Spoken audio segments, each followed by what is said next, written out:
Dhe për herë të parë, lojnat mesjetare i organizon një shtet që nuk ka dalje në det. Po mbahen trofa, do të mbahen. Po sigurisht do të mbahen. Ma, diçka më interesant. Mu nëse din dikush me më kallëzu, nëse nuk organizohen, kush e ka përgjegjësi.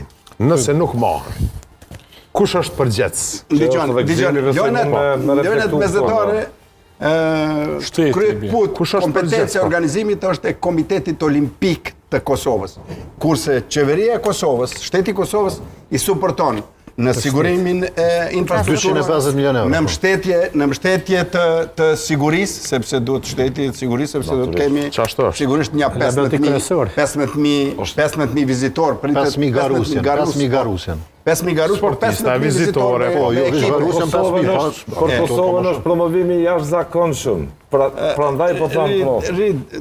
Nuk është organizim që s'mundet me përballu Kosovën. Nuk është futbolli i madh, nuk është në program. Janë diku një 5-6 terene të cilët duhet sportet të cilët duhet mu ndërtu edhe mandej përkosisht. Prandaj Ismeti, që aty ku po lypet Ismeti i shtetit, na që tu po dyshojna apo bëhet me dinamikën e duhun, që ajo Ismet që më kryke punë. Paraprakisht po dyshoni, unë po them se po shkon me dinamikë të caktume, me dinamikë planifikume. Nuk mundet jashtë dinamikës e projektit parapam. Domethënë çdo gjatë po shkon. 250 milionë është lira.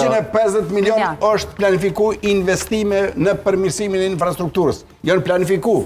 Unë mendoj se nuk ka nevojë edhe gjitha të mjete. Ato 250 milion janë para pa për përmirësimin e infrastrukturës në krejt Kosovës, në 4